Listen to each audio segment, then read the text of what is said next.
नमस्कार, आप देख रहे हैं खबर दोपहर। आपके साथ मैं हूं अलीम अतहर। शुरुआत बड़ी खबर से करेंगे। पीएफआई के ठिकानों पर एनआईए की बड़ी रेड हुई है। टेरर फंडिंग के खिलाफ एनआईए की ताबड़तोड़ कार्रवाई चल रही है। 10 से ज्यादा राज्यों में एनआईए की छापेमारी चल रही है। 100 से ज्यादा संदिग्ध लोगों को गिरफ्तार किया गया है। कई हिरासत में लिए गए हैं। बिहार के 3 जिलों में भी छापेमारी चल रही है। पीएफआई मामले पर गृह मंत्री अमित शाह ने बैठक की है। एनएसए समेत तो कई अधिकारी बैठक में शामिल हुए हैं।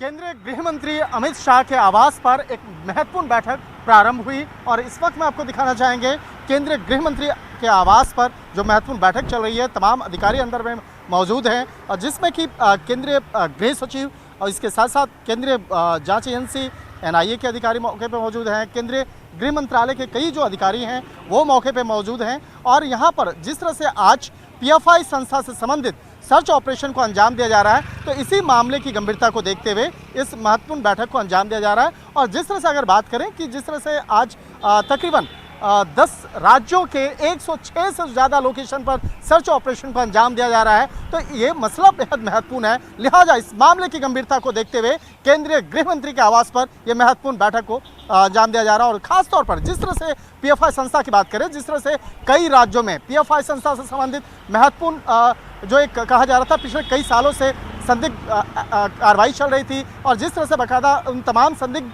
गतिविधियों का अंजाम देखते हुए ही कि आज उन 10 राज्यों में सर्च ऑपरेशन को अंजाम दिया जा रहा है। लेकिन इस पूरे मामले पर, ये पूरे जो ऑपरेशन है, जिस तरह से बाकायदा एनआईए और ईडी के द्वारा एक ज्वाइंट ऑपरेशन को अंजाम दिया जा रहा है, तो इस पूरे ऑपरेशन को केंद्रीय गृह मंत्रालय के द्वारा एक मॉनिटर किया जा रहा है और उचित दिशा निर्देश भी दिए जा रहे हैं। तो उसी का तकाजा है कि आज देख सकते हैं कि उस बैठक को यहाँ पे अंजाम दिया जा रहा है और कहा जा सकता है कि जैसे जैसे इस मामले पर तफ्तीश का दायरा आगे बढ़ता जाएगा, आने वाले वक्त में इस मामले पर कई और भी खुलासे देखने को मिल सकता है।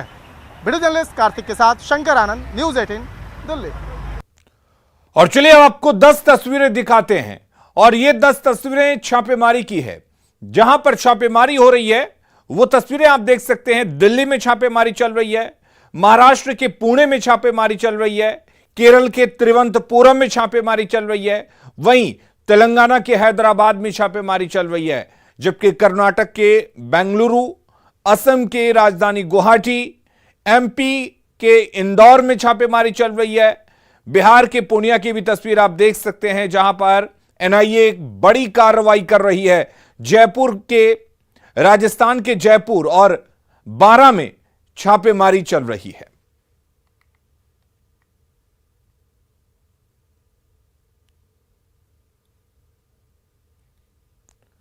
और पीएफआई पर हो रही कार्रवाई पर बीजेपी सांसद और पूर्व केंद्रीय मंत्री रविशंकर प्रसाद ने बड़ा बयान दिया है। रविशंकर प्रसाद ने कहा कि यह देश की सुरक्षा के लिए कार्रवाई की जा रही है।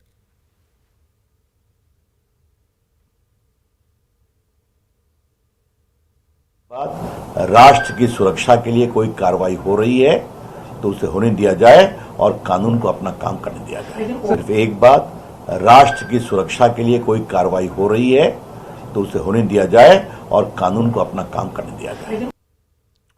पीएफआई के खिलाफ एनआईए की कार्रवाई को लेकर केंद्रीय मंत्री गिरिराज सिंह ने बड़ा बयान दिया है। उन्होंने कहा कि पीएफआई आतंकवादी संगठन है, लेकिन राजनीतिक संरक्षण और तुष्टीकरण की राजनीति के चलते पीएफआई जैसे आतंकवादी संगठन भी फल फूल रहे हैं। कानून अपना काम करता है, इस पर हमारी कोई टिप्पणी नहीं, लेकिन मैं ये जरूर कहूंगा पीएफआई आज एक आतंकवादी संगठन है जो भारत विरोधी काम करता है। पूर्णिया को उसने अपना सेंटर बनाया है, फुलवारी शरीफ में पकड़े गए, उसकी प्लानिंग आपने देखा सुना कि वो भारत को पहले ही मुस्लिम राष्ट्र बना देना चाहता। बिहार विधानसभा में नेता प्रतिपक्ष विजय सिन्हा ने पीएफआई के खिलाफ हो रही कार्रवाई पर कहा कि बिहार में कुछ जयचंद हैं जो इन्हें सुरक्षित करने की कोशिश करते हैं। बिहार में जयचंदों की वजह से अब आतंकवाद की कदम बढ़ रहे हैं। देश के प्रधानमंत्री माननीय नरेंद्र मोदी जी कि पटना बिहार विधानसभा आगमन पर इसका खुलासा जिस तरह से हुआ फुलवारी शरीफ में, और बिहार के अंदर जो छुपे आस्तीन के सांप थे उसको लोगों ने देखा, और ये आस्तीन के सांप को जब कुचलने की व्यवस्था बनने लगी तो जो जयचंद थे वो इसको संरक्षित और सुरक्षित करने के लिए क्या क्या स्टेटमेंट देने लगे, कितने व्याकुल हो गए। और इस जयचंदों के कारण बिहार जो अपराध से ग्रसित था अब आतंकवाद की ओर कदम बढ़ा दिया है। चतरा में नक्सलियों के साथ मुठभेड़ में शहीद सीआरपीएफ के जवान को रांची में राज्यपाल और सीएम ने श्रद्धांजलि दी। इस दौरान दोनों ने जवान के परिजनों से मुलाकात भी की और उनका ढांढस बंधाया। राज्यपाल और सीएम ने शहीद जवान के परिजनों को हर तरह के सहयोग का आश्वासन दिया। सीआरपीएफ के जवान चितरंजन चतरा में नक्सलियों के साथ मुठभेड़ में घायल हो गए थे, जिसके बाद उन्हें इलाज के लिए रांची लाया गया, जहां इलाज के दौरान उनकी मौत हो गई।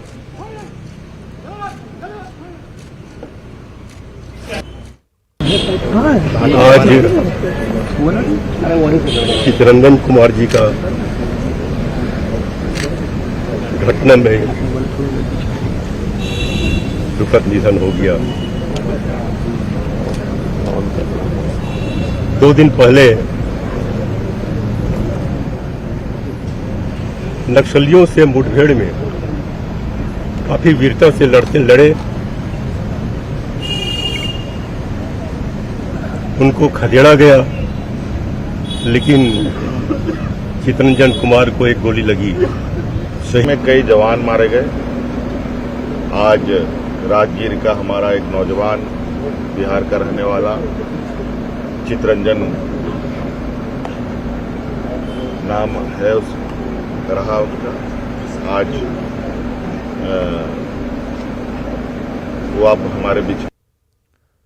32 साल के बाद बिहार से नक्सलियों की धमक खत्म हो चुकी है, यह दावा किया है सीआरपीएफ के डीजी कुलदीप सिंह ने। कुलदीप सिंह के मुताबिक बिहार का अति नक्सल प्रभावित इलाका चक्रबंधा और भीमबांध नक्सलियों के कब्जे से मुक्त हो चुका है।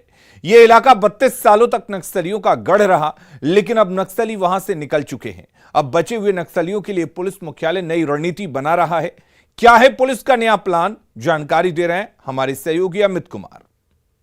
32 साल के बाद बिहार में नक्सल जो है वो उसका पूरे तौर पे सफाया हो चुका है। ये दावा जो है वो केंद्रीय रिजर्व बल यानी कि सीआरपीएफ के जो है डीजी उनके द्वारा किया गया है। जो जानकारी दी गई है उसके मुताबिक जो बिहार के अति नक्सल प्रभावित जो इलाके थे चक्रबंधा और भीमबांध अति दुर्गम जो है क्षेत्र माना जाता था। यहाँ पे पुलिस जो है वो जाने की हिमाकत नहीं करती थी। नक्सलियों की धमक काफ़ी उग्र हुआ करती थी यहाँ पे, लेकिन अब इस जगह को भी नक्सल से मुक्त करा लिया गया है। सीआरपीएफ ने इन इलाकों को अपने कब्जे में ले लिया है और यह कार्रवाई जो है वो सफलतापूर्वक पूरी कर ली गई है। ये जानकारी जो है, ये दावा जो है सीआरपीएफ के डीजी ने किया है। इनके मुताबिक 32 साल से इस इलाके में नक्सलियों ने गढ़ बना रखा था और बताते चले कि सुरक्षा बल द्वारा जो कार्रवाई की गई है उस कार्रवाई के दौरान भारी मात्रा में हथियार, गोला बारूद, विदेशी ग्रेनेड, आईईडी बरामद किए गए हैं। नक्सली घटनाएं जो हैं उसके बारे में कहा जा रहा है कि 77% जो है वो देश में कमी भी है। जो जानकारी दी गई है कि 2009 की तुलना में 2021 में नक्सली घटनाओं में 77% कमी आई है। 2258 घटनाएं हुई थी, जबकि अभी बात करें हम 2021 के संदर्भ में जो जानकारी दी गई है कि 509 घटनाएं ही दर्ज की गई है। इसी प्रकार मृत्यु के मामले में जो है 85% कमी आई है। 2018 के मुकाबले 2022 में नक्सल संबंधी हिंसा में 39% कमी आई है।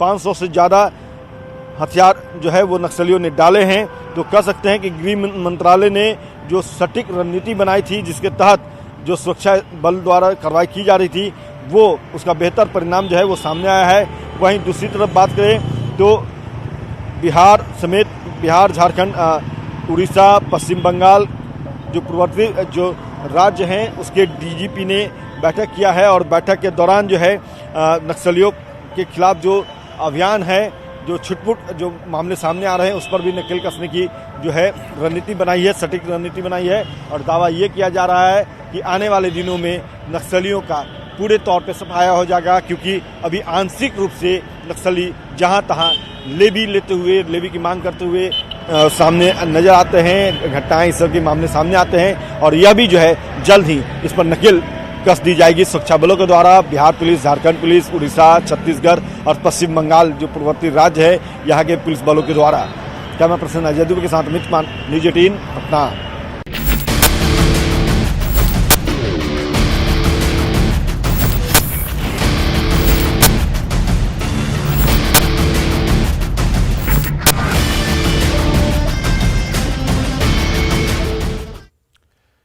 गृह मंत्री अमित शाह कल सीमांचल दौरे पर आ रहे हैं। पूर्णिया समेत सीमांचल में गृह मंत्री के भव्य स्वागत की तैयारी की गई है। पूर्णिया में बीजेपी के बड़े बड़े नेता डेरा डाले हुए हैं और एक एक तैयारी पर नजर रखे हुए हैं। वहीं मधुबनी में सीमा पर सुरक्षा सख्त कर दी गई है। अररिया में भी लोगों को बड़े बदलाव की उम्मीद है। कटिहार में कार्यकर्ताओं में भारी उत्साह देखा जा रहा है। तो केंद्रीय गृह मंत्री अमित शाह के 2 दिवसीय सीमांचल दौरे को लेकर तैयारियां पूरी कर ली गई हैं। पूर्णिया में अमित शाह के आगमन को लेकर स्टेडियम में स्टेज सहित पंडाल का निर्माण पूरा कर लिया गया है। स्टेडियम से और अधिक जानकारी दे रहे हैं सहयोगी कुमार प्रवीण।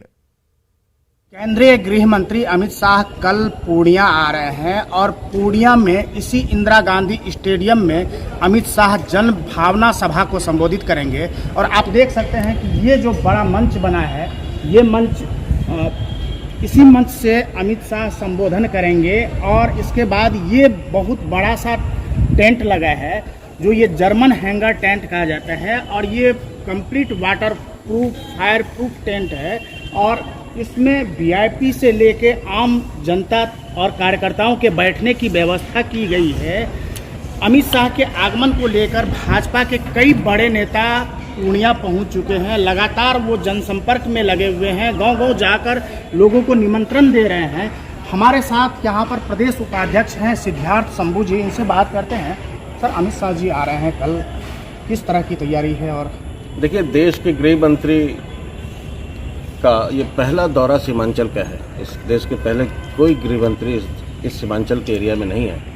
अमित शाह जी काफ़ी संवेदनशील हैं। उनकी संवेदनशीलता का ही परिणाम है, परिचायक है कि यहाँ की जनता की भावना के साथ वो अपनी भावना को जोड़ना चाहते हैं। और इसके लिए उन्होंने पूर्णिया की इस धरती को, सीमांचल का जो महत्वपूर्ण स्थान है, उसी का मुख्यालय है, इस धरती को उन्होंने चुना है। बिल्कुल, गृह मंत्री पहली बार सीमांचल के दौरे पर आ रहे हैं और वो पूर्णिया में जन भावना सभा कर यहाँ की जनता को पहले संबोधित करेंगे। उसके बाद फिर किशनगंज जाएंगे, जहाँ वे केंद्रीय सुरक्षा बलों के अधिकारियों के साथ बैठेंगे, उनके साथ बात करेंगे। और जो बॉर्डर की सुरक्षा है, वहाँ घुसपैठ की समस्या या तस्करी की समस्या या फेक करेंसी की समस्या या अन्य कई तरह की समस्याएं हैं जो देश विरोधी गतिविधि चलती है इस इलाके में, उन सब की समीक्षा करेंगे और उसका उपाय निकालेंगे। अमित शाह का यह दौरा काफ़ी खास माना जा रहा है। अब इंतजार है अमित शाह के आगमन का कि अमित शाह आते हैं तो फिर क्या संदेश देते हैं। कुमार प्रवीण, न्यूज़ 18 पूर्णिया। गृह मंत्री अमित शाह के सीमांचल दौरे से पहले भारत नेपाल की सीमा पर सुरक्षा सख्त कर दी गई है, जिससे लोगों को रोजमर्रा के सामान ले जाने में और ले आने में दिक्कत हो रही है। अररिया में सुरक्षा चौकसी का जायजा लिया न्यूज़ 18 संवाददाता सतीश कुमार ने।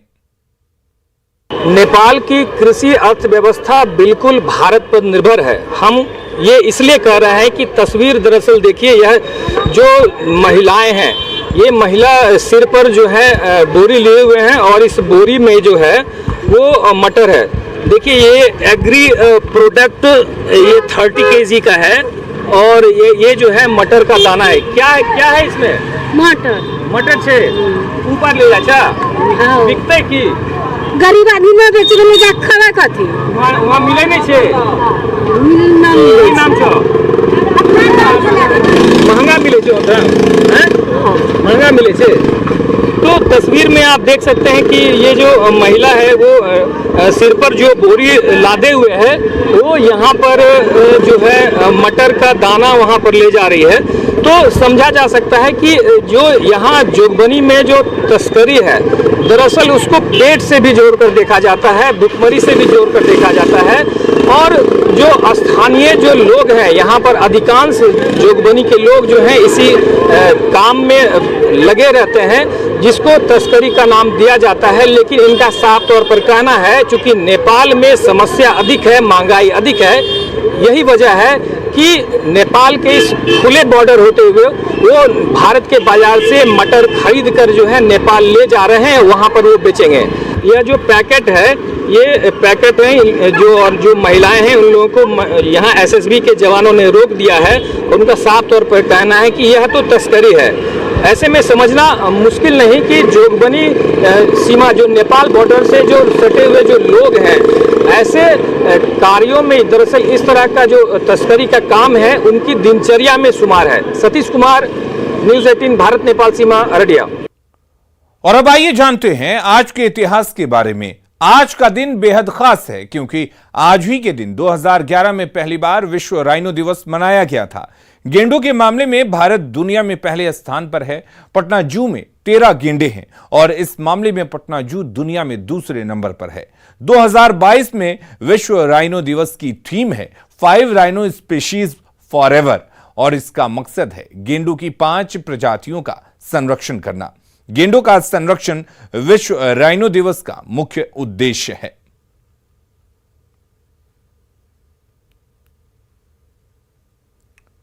तो दुनिया भर में पटना जू गेंडों के मामले में दूसरे स्थान पर है, जबकि देश में पहले स्थान पर पटना जू है जहां 13 गेंडे हैं और सभी के अलग अलग नाम हैं। कोई युवराज है तो कोई युवरानी। गेंडों की पूरी देखभाल पटना जू में की जाती है। यही वजह है कि इनकी संख्या लगातार बढ़ रही है और गेंडों के मामले में पटना जू देश के लिए गौरव बना हुआ है। जानकारी दे रहे हैं न्यूज़ 18 संवाददाता। विश्व गेंडा दिवस है आज। दुनिया भर में दूसरे और भारत में पहले स्थान पर पटना जू है जहां गैंडों की संख्या सबसे अधिक है। पटना जू में गैंडों की संख्या 13 है जो दुनिया भर में दूसरे स्थान पर आता है। अगर भारत की हम बात करें तो भारत में पटना जू पहले स्थान पर है जहां इतने अधिक गैंडों की संख्या है। और आज गैंडा दिवस है और इस मौके पर आप देख सकते हैं कि जो पटना जू नजारा है वो बदला बदला नजर आ रहा है। और ये अभी हमारे जिस केज में है ये युवरानी और युवराज का केज है। ये टोटल संजय गांधी जैविक उद्यान में हम लोगों के पास में 13 गेंडे हैं जिसमें 3 बच्चे हैं और बाकी सब वयस्क हैं। ये युवराज जो है लगभग 2.5 साल का है और इसकी माँ इसके साथ में रानी है। माँ और बेटे यहाँ पे? हाँ, माँ और बेटे हैं। पटना जू में लगभग 79 के करीब गैंडा सबसे पहले आया था और अब जो संख्या है विश्व लेवल पे इसकी पहुंच गई है। जी हाँ, ये पूरे भारत में बिहार के लिए अति गौरव का विषय है कि पूरे भारतवर्ष में यहाँ इस संजय गांधी जैविक उद्यान को गेंडा प्रजनन एवं संरक्षण केंद्र के लिए चुना गया है। यहाँ पे युवराज और युवरानी तो आपको नजर आ रहे होंगे, माँ और बेटी है यहाँ पे, लेकिन इसके अलावा और भी जो गैंडे हैं, कुल 13 गैंडे हैं, 2 नजर आ रहे हैं। इसके अलावा जो 11 गैंडे हैं उनके भी अलग अलग नाम है। किसी के हिमानी नाम है तो कोई गुड़िया है और क्या कुछ नाम है और क्या कुछ नाम है गैंडों। हाँ, यहाँ पे सभी गेंडों का अलग अलग नामकरण किया जाता है क्योंकि वैज्ञानिक तरीके से यहाँ पे इनकी देखभाल और रख रखाव किया जाता है। तो सभी गेंडों के लिए एक आईडी कोड होता है जो हम लोगों को नंबर दिया जाता है जो सीजेडे के द्वारा सीजेडे को फिर हम लोग भेजते हैं यहाँ से। इस तरीके से गेंडों को यहाँ नाम दिए जाते हैं, उसके पीछे कारण भी है ताकि पहचान बना रहे कि हमारे पास ये नाम के गैंडे हैं। बाबू राव नए गैंडे यहाँ पे आए हैं और अभी जो 2 माँ बेटे आप देख रहे हैं युवराज और युवरानी, आज विश्व गैंडा दिवस के मौके पर ये यहाँ पे पटना जू में नजर आ रहे हैं, खाना खा रहे हैं। हालांकि ये तो रोज का काम है लेकिन आज इनकी विशेष निगरानी की जा रही है। पटना जू में आने वाले लोग भी गैंडों को देख रहे हैं क्योंकि आज का दिन खास है। विश्व में दूसरे स्थान पर पटना जू गैंडों के मामले में है। विनीता मिश्रा, न्यूज़ 18 पटना।